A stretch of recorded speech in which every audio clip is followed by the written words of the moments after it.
오늘은 김현 변호사에게 무척 설레는 날입니다. 같이 타고 가도 될까요? 네, 같이 가요. 네, 네. 제49대 대한변호사협회장 취임식이 있기 때문입니다. 차 속에서도 카톡하느라 분주합니다. 저희 집행부 네. 27명 단톡방이 있습니다. 거기서 웬만한 중요한 거는 계속 논의하고요. 그리고 오늘은 그런 내용이 또 들어왔네요. 법원이 변호사 몸수색도 하고 주머니 검사까지 한다는 제보가 들어왔어요. 그래서 이래선 안 돼서 우리가 실태 파악을 하고 법원에 항의해야 될지도 모르겠습니다. 금속 탐지기 그거 지나가는 건 그건 상관없어요. 그거는 뭐 법원의 최소한의 그 자유조치니까 그것까지는 괜찮은데 몸수색하고 주머니 수색까지 한다는 건 이건 말도 일반인도 그래서는 안 되는 거예요. 주머니 수색을 왜 하나요?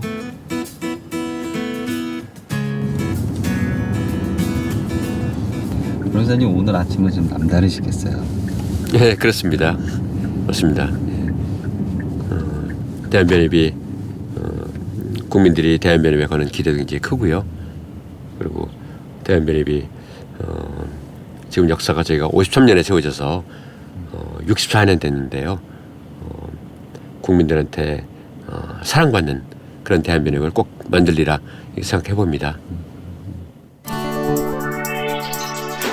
사법연수원 17기, 미국 코넬대 법학 석사, 미국 워싱턴대 해상법 박사, 미국 보글앤케이치 로펌 근무, 뉴욕주 변호사, 법무법인 세창 대표 변호사, 대한변협 사무총장, 서울지방변호사회 회장, 그리고 제49대 대한변호사협회 협회장입니다. 서울 강남구에 위치한 대한변호사협회, 저는 법조의 갈등을 해소하고 힘찬 목소리로 공약을 발표합니다. 법조 대화합위원회를 발족시켜 법조 화합의 새로운 장을 마련하겠습니다. 정경유착의 고리를 끊고 경제적 집중을 완화하며 사회적 약자를 배려하는 입법이 이루어지도록 노력하겠습니다. 원로 법관제 도입과 같이 전관예우를 근본적으로 방지하는 제도를 마련하고 법조 비리를 철저히 조사하겠습니다. 기업의 불법 경영을 근절하기 위해 모든 상장 기업에 준법 지원인을 두는 방안, 아파트 감사 제도와 같이 국민의 일상생활과 직결되는 문제에 관해 입법을 추진하겠습니다. 사회 현안에 목소리를 강하게 내되 여야, 보수, 진보 어느 쪽에도 치우치지 않고 균형 감각 있는 공평무사하고 정의로운 대한변협을 만들겠습니다. 항상 응원해 주시고 깊은 관심과 애정을 가져주시기 바랍니다. 대단히 감사합니다. 겸손한 배꼽 인사로 자신을 낮추는 김현 회장. 하나, 둘, 셋. 대한변호사협회는 2만 명이 넘는 회원을 가진 대규모 민간 단체입니다. 그리고 그 핵심에 김현 회장이 있습니다.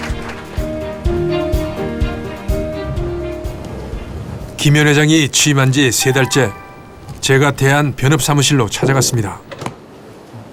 대한변호사협회는 강력한 영향력을 가진 공익단체입니다. 안녕하세요. 어떠세요? 요새는 좀 일 시작하시니까. 네, 덕분에 회장으로. 분적이 지냅니다. 이제 벌써 3달째입니다. 그러니까 요새는 네. 변호사 업무는 할 시간이 안 되시죠? 네, 요즘은 못하고 있습니다. 그냥 상근으로 이 아침부터 저녁까지 회관 지키고 있습니다. 주로 일과는 뭐 이렇게 네, 외부 일단 인사들 만나고. 국회를 많이 가고요. 네. 국회 가서 제 설명할 일들 그 논의할 현안들이 많아서요. 네. 국회 많이 가고. 김현 회장 사무실에는 자신이 할 일을 일목요연하게 적어놓은 김현 협회장 버킷리스트가 있습니다. 살짝 됐고요. 98가지나 됩니다. 욕심도 많습니다. 직무공간 지금 담당 직원 한국 해드렸고요. 여성 변호사회 직무공간 및 담당 직원 배치. 그거 해드렸고요. 또 위원회를 대폭 늘려서 위원 확대 예, 및 문호 개방. 예. 문호 개방은 뭘? 그동안은 굉장히 엄선해서 받았습니다. 각종 위원회를. 저는 그걸 대폭 개방해서 하고 싶은 사람은 다 받아줬습니다. 상임이사의 의사로 공개. 이거는 비밀스러운 사항도 굉장히 많은데요. 예. 과거 회장님들은 공개 안 했습니다. 저는 그렇지만 투명하게 회무로 운영해야 된다고 생각해서 맨 마지막 게 뭔가 한번 볼까요? 요즘 거는 유사시기학 장기적 통합입니다. 이건 장기 과제여서 되게 논란은 네, 이거는 아마 10년은 걸릴 겁니다. 제가 보기에는 이 중에 제가 한 반은 할 수 있을 것 같아요. 그 진짜 대통령이 바뀌었잖아요. 네, 그렇습니다. 바뀐 다음에 이쪽 그 예. 변호사협회나 변호사들하고의 관계 예. 앞으로 좀 바뀔 그런 것들도 있을 것 같은데요. 그렇죠. 저는 큰 기대를 하고 있습니다. 대통령이 저는 문 대통령을 잘 압니다. 그분도 저를 알고요. 그래서 가능하면 청와대 방문도 해볼 생각입니다. 여태까지 역사상 한 번도 그런 일이 없었거든요. 변호사였잖아요. 문재인 대통령. 그랬죠. 네. 노무현 대통령 이래 두 번째 변호사 대통령입니다. 그리고 이분은 순수 재야 변호사 출신입니다. 법원 검찰을 거치지 않았죠. 그래서 변호사를 시작한다는 거의 어려움을 잘 아는 분입니다. 거기다 이분은 인권 변호사입니다. 인권에 굉장히 관심이 많죠. 그래서 저희가 두 가지 기대합니다. 하나는 우리 변호사들이 우리 사회에 많은 기여를 할 수 있다는 거, 그 점을 이해하실 거라고 생각하고, 또 법치주의 확립, 그거를 관심이 많을 거로 생각을 합니다. 그래서 저희 목표하고 같다고 생각해요. 이번에 검찰개혁 이제 막 시작하려고 하시는데, 그것도 저희도 사실은 중요하다고 생각하거든요. 그리고 그분의 마음을 잘 알고, 아마 그분 임기 5년 동안, 그리고 제 임기 2년 동안 아마 많은 대화를 할 수 있을 것이고, 저희 변호사단체가 하는 일을 이해를 많이 해줄 거라고 생각을 합니다. 구체적으로 같이 아니면 정부에서 해주기를 바라는 것 중에 두 가지만 말씀해 주시네요. 하나는 준법 경영을 하기 위한 준법 지원인 제도를 모든 상장기업에 도입하는 겁니다. 제가 서울 변호사 회장할 때 도입한 제도가 준법 지원인입니다. 변호사가 회사에 가서 그 회사가 하는 의사결정이 법과 정관에 맞는지 그걸 감시하는 역할입니다. 그리고 평소에 임직원을 법률교육을 시키는 일입니다. 그럼으로써 준법 경영을 할 수 있죠. 준법 경영하면 회사의 경쟁력이 강해지고 투자자들, 국민한테 도움이 됩니다. 두 번째는 법무 담당관 제도입니다. 지방자치단체에 지금 법치행정이 제대로 안 되고 있습니다. 그래서 소송하면 판판이 치고요. 그래서 그거를 유능한 변호사가 가서 지방자치단체에 조례 만드는 거 도와주고 소송도 담당하고 모든 행정이 법에 맞게 되는지 그거를 추진할 겁니다. 네. 그 밖에도 많은데 그 두 개가 대표적입니다. 신임 협회장의 버킷리스트 1순위는 징벌적 손해배상의 도입. 제가 제일 먼저 하고 싶은 것은 징벌적 손해배상입니다. 고의로 어떤 불법 행위를 나쁜 짓을 했을 때 그런 기업에 대해서 보통 손해배상보다 훨씬 더 무거운 손해배상을 가하는 거죠. 그래서 그런 잘못된 기업들한테 경고를 주고 다른 기업들이 좀 더 안전조치를 하게 하고 또 소비자들, 억울하게 피해를 입은 소비자들한테 충분한 보상을 하는 겁니다. 징벌적 손해배상 제도란 가해자가 악의적으로 피해를 입혔을 경우에는 손해액보다 훨씬 큰 금액을 배상토록 하는 제도입니다. 재발을 막기 위한 국가적 처벌의 성격을 띠고 있습니다.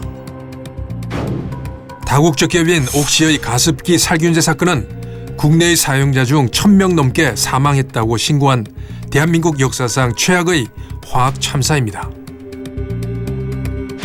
고의로 배출가스 조작을 한 것이 밝혀진 독일의 자동차 제조회사 아우디 폭스바겐. 한국 현지 사장은 혐의를 부인했습니다. 심지어는 100만 원 상당의 자동차 수리 쿠폰으로 입막을 하려는 꼼수도 부렸습니다. 그러나 미국에선 3조 원대의 벌금이 확정됐습니다. 우리나라에서는 고작 141억 원 벌금, 무려 200배가 넘게 차이가 납니다. 어린이 사망 사고가 발생한 세계적 가구회사 이케아는 미국에서 5천만 불, 우리 돈 600억 원의 배상금을 물었지만 우리나라에서는 같은 제품을 계속 팔겠다고 발표했습니다.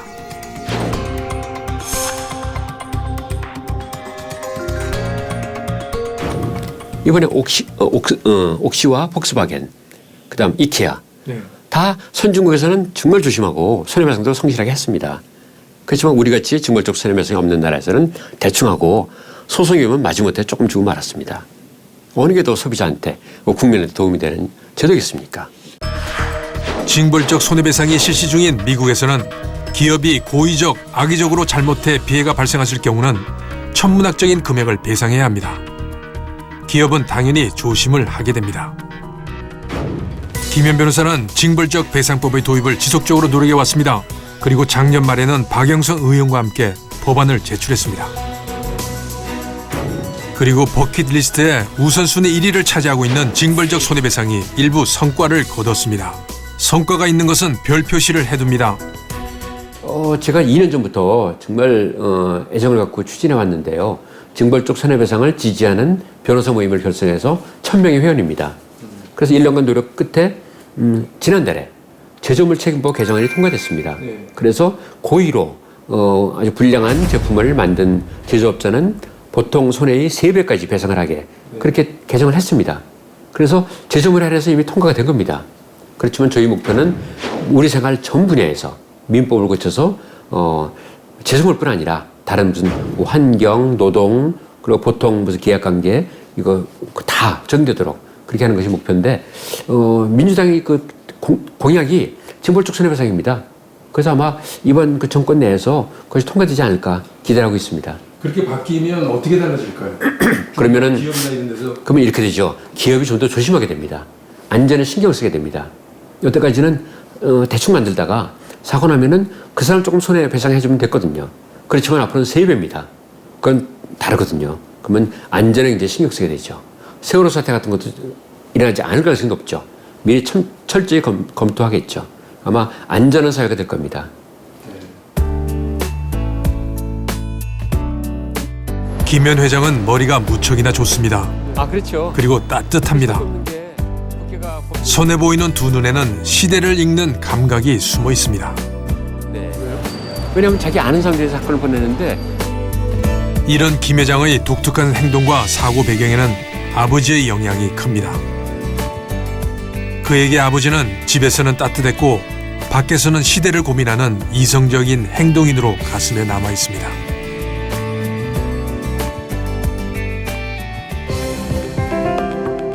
진보적 사고로 가슴을 울리는 시를 써온 고 김규동 시인이 김현 회장의 아버지입니다. 누구에게나 아버지는 영웅이지만 김현 회장의 아버지 사랑은 남다릅니다.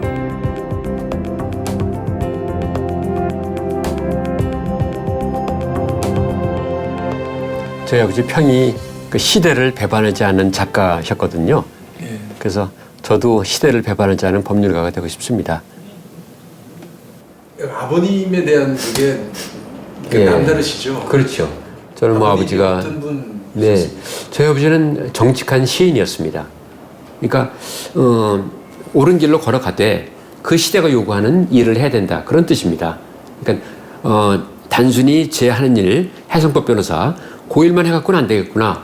우리 법조 전체를 생각하고 국민들한테 도움이 되는 그런 세상에 도움이 되는 사람이 돼야 되겠구나 그런 생각을 합니다. 또 한편 아버지 보면은 돌아갔을 때 무려 수백 명의 문인들이 와서 아버지를 조문했거든요. 그때 보면은 아버지가 평소에 좋은 일을 많이 하셨고 후배들은 이제 사랑하셨구나 그걸 느낍니다. 저도 그 젊은 후배들한테 잘하고 그 사람들한테 덕을 많이 베풀어야 되겠구나 그런 생각을 합니다.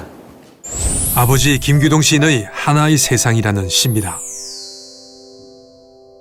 젊어서는 발레리도 읽고 릴케와 에세닌도 애독했으나 정신분석이니 시르 레알리즘 선언 따위도 흥미로웠으나 지금은 쌀을 안 치고 불을 켜 군말 없이 밥 짓는 일에 애정을 바친다. 그리고 생각한다. 고문과 분신과 한 맺힌 싸움으로 막내 아이보다 어린 젊은 것들이 죽고 국토의 분단은 그대로인 채 장차 무슨 일이 벌어질지 알 수 없는 나날 속에서 시인은 무엇을 해야 할까를 곰곰 생각해 본다. 자신의 변호사 사무실에 있던 아버지의 작품들을 협회장 집무실로 그대로 옮겨왔습니다. 그래서 세상에 있던 걸 그대로 옮겨놨어요. 이거 그림도 아버지 그리시고 아버지 시를 본인이 친필로 쓰신 거고요. 그림도 잘 그리세요. 그림 잘 그리세요. 아버지는 굉장히 좀 다빈치 같은 분이었습니다. 재주가 많으셨어요. 두만강에 두고 온 작은 배. 평소에 그림 즐겨 그리셨고요. 이런 건 놀랍지 않습니까? 이런 건 아버지가 제주소 가서 목재를 삽니다.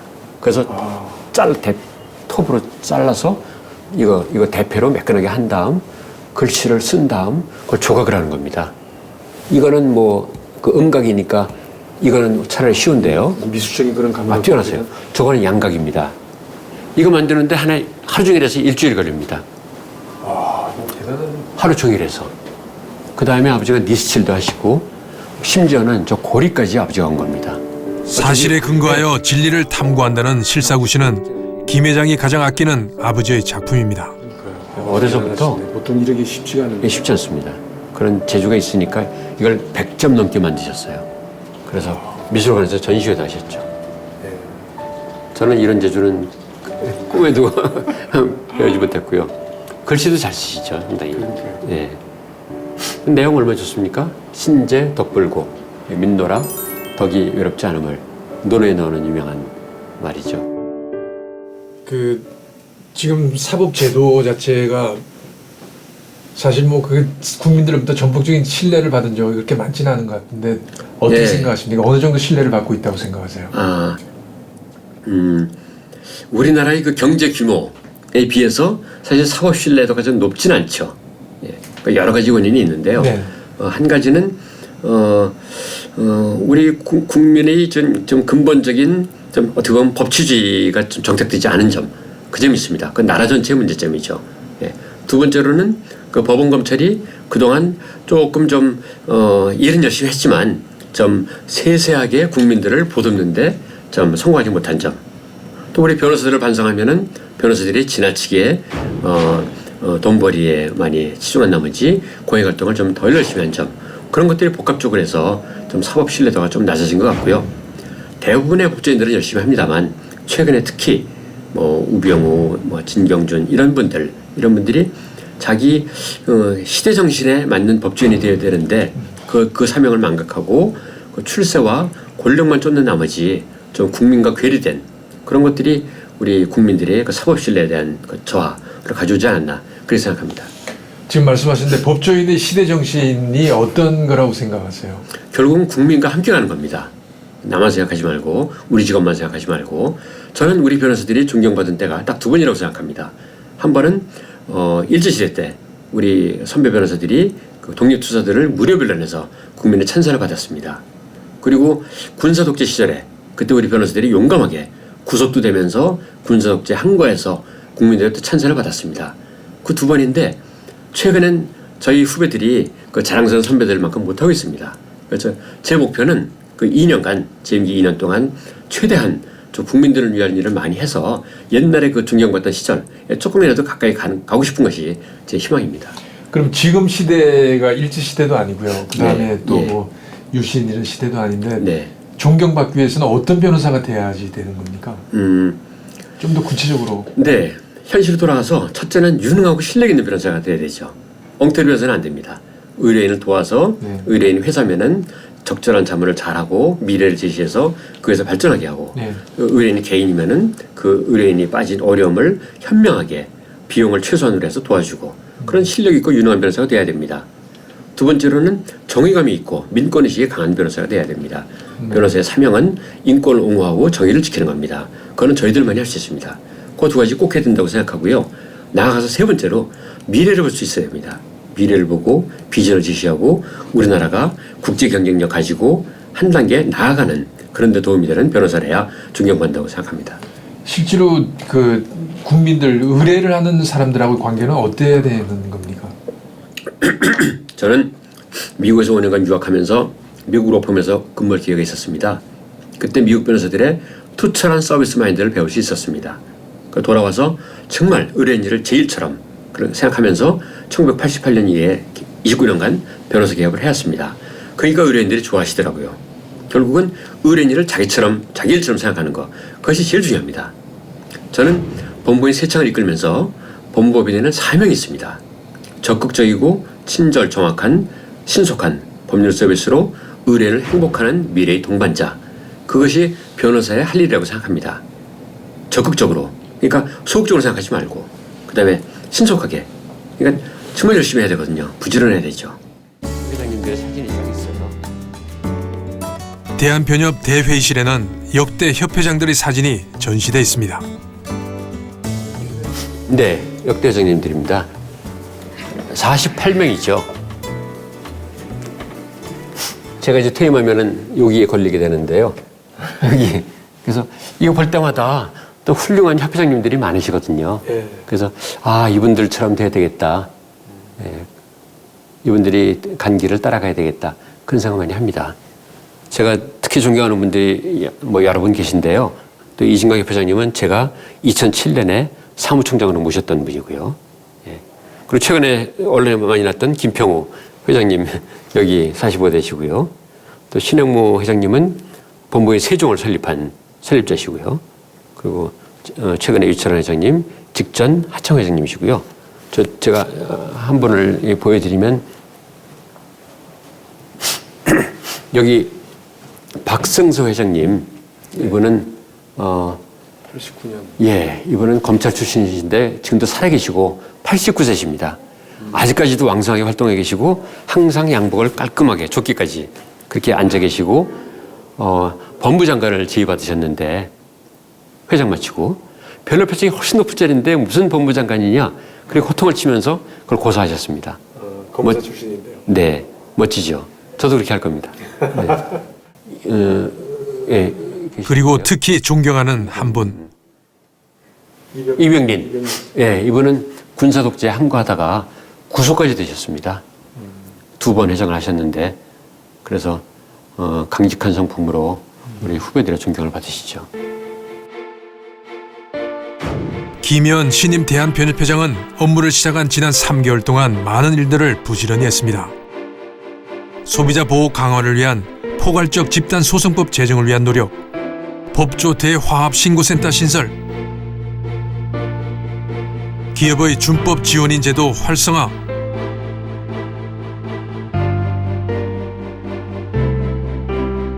변호사 수를 조정하기 위한 세미나 등 최근에는 법조브로커 근절을 위해 대한변협이 믿을 수 있는 변호사를 소개하는 변호사 중개센터도 설립했습니다. 이제 국민들은 쉽게 법률 조력을 받고 또 변호사들은 투명하고 안전하게 법률 서비스를 제공하고 그런 걸 마련하고자 이렇게 중개센터가 오늘 시작했습니다. 사실 이게 결코 쉬운 일은 아닙니다. 어깨가 천근만근 무거운데요. 그러나 협회장님께서 법조 브로커 이제는 더 이상 안 된다. 이제 변호사들도 국민과 더 친근하게 그리고 더 섬세하게 국민을 섬기는 법조가 돼야 된다. 이런 취지를 갖고 계셔서요. 저도 부족하지만 힘껏 돕도록 하겠습니다. 감사합니다. 모두가 단결된 모습입니다. 2017년 5월 현재 대한민국 변호사는 22,706명. 변호사가 넘쳐나고 있습니다. 경쟁은 치열해지고 젊은 변호사들은 일자리를 찾기가 어렵습니다. 이전에는 쉽게 할 수 있었던 공익 변호사조차도 경쟁이 치열합니다. 억대 연봉은 옛말이 됐습니다. 2008년에 10,000명이던 변호사 수가 2017년에는 20,000명이 넘었습니다. 1인당 월 평균 수임 건수가 2건도 안 됩니다. 수임료도 건당 100만 원대로 하락했습니다. 그나마 3,400명 정도는 일도 없습니다. 변호사들이 우울해졌습니다. 이제 젊은 변호사들 네. 일자리 문제가 네. 굉장히 중요하잖아요. 네, 그렇습니다. 뭐 좀 달라질 것 같습니까? 어떻습니까? 지금 작년에 1,800명의 변호사가 배출됐습니다. 네. 100년간 10,000명의 변호사가 배출됐는데 최근 7년간 어느덧 10,000명이 배출됐습니다. 그래서 시장이 거의 흡수를 못합니다. 그래서 많은 젊은 변호사들이 취업을 못하고 취업하더라도 아주 낮은 급여, 열정 페이에 허덕이고 있습니다. 그래서 굉장히 심각합니다. 이 변호사를 줄이지 않으면 거의 시장이 파탄 지경에 이르릅니다.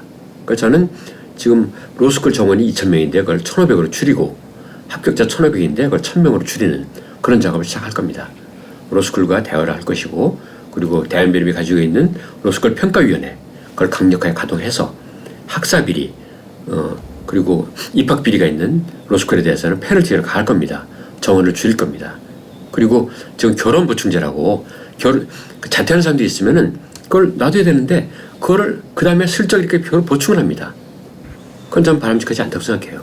그 결혼 보충하지 못하게 해야 스스로 로스쿨의 경쟁력을 키우고 그리고 정원을 자연스럽게 줄일 수 있는데 그걸 계속 채워주니까 참 힘든 겁니다. 그래서 예. 숫자가 많아지면 네. 이게 이용자 입장에서는 의뢰인 입장에서는 숫자가 많아지면 네. 수입료도 떨어지고 네. 더 이로운 점도 있잖아요. 경쟁이 안 떨어집니다. 저희는 예. 경쟁이 많아지면 저희는 예. 더 좋아지는 거 아니에요? 근데 그렇지 않습니다. 왜냐하면 사무실을 유지하는데 최소한 수입료가 필요합니다. 그러니까 아무리 변호사 많아져도 그 사람들은 그 절대 그 요구액이 있습니다. 그 금액은 반드시 받죠. 그리고 의뢰인이 없으면 의뢰인을 만듭니다. 예를 들어 소송이 안 되는 사건을 억지로 소송이 된다고 해서 소송을 만들어서 뭐 패든 말든 수익료를 챙기는 거죠. 그리고 나쁜 일을 하는 변호사가 많이 생깁니다. 미국이 그렇습니다. 미국이 변호사 너무 많으니까 마피아 변호사, 마피아를 위해서 일하는 변호사들이 많습니다. 그리고 나쁜 조직을 위해서 일하는 그런 변호사가 생기면 그건 사회적으로 아주 나쁜 효과가 있습니다. 굶주린 변호사는 사자보다 더 무섭다는 말이 있습니다. 지금도 변호사들 중에 징계를 받는 변호사, 형사재판을 받는 변호사가 많이 나타나고 있습니다. 과거엔 그렇지 않았거든요. 그래서 지금 혼탁한 현상이 나타나기 시작합니다. 그 피해는 고스란히 국민이 보거든요. 그래서 그리고 먹고 살기 힘들어서는 제대로 된 변론, 성실한 변론을 할 수가 없습니다.